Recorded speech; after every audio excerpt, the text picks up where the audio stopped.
Like literally no one is safe if they are willing and able to do that with an actor of his caliber.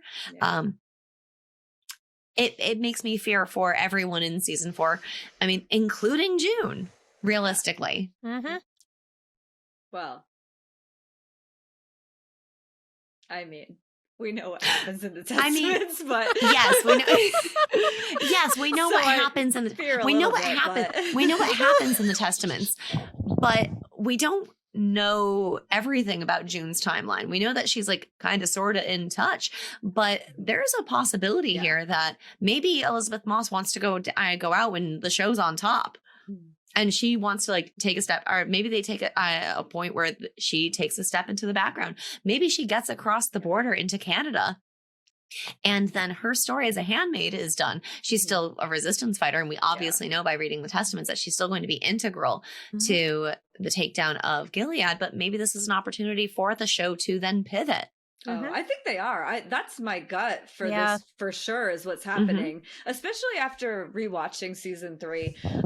It really feels like June has said goodbye to every piece of her that there was left. Like I almost see like season 1 and season 2, she's holding on to June in order to survive. And by season 3, she has to shed herself in order to survive, in order to move on. And I think at this point, we're seeing a June that is no longer afraid of consequences. I think June has accepted in season 3 that she is willing to die for this cause. And she also has nothing to lose. And I think it's going to be a really, really volatile season because there are so many characters that are willing to die for the fight that they're about to enter. Yeah. And in the season 3 finale, I think is when we really come to terms with the notion of June being okay with her mortality and being willing to die for the cause, because by the fact that Hannah didn't make it onto that plane, she knows that that was probably her only chance to get her out.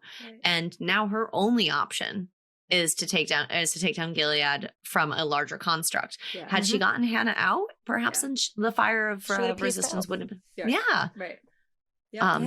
Yeah, I think it happens really early in season 3 too. I think in the first episode when she comes back and Nick is angry with her for not leaving with Nicole Hawley, and he says, "You're gonna fucking die here," and she's like, "You don't think I fucking know that?" And it's because at that point she's already accepted. She's staying here. She'll die here. She's gonna get her kid out, or she's gonna fuck up Gilead as best she can if her kid is still here. And that's what we're gonna see her do, is just put a wrench in anything Gilead tries to do. That's my hopes for season 4.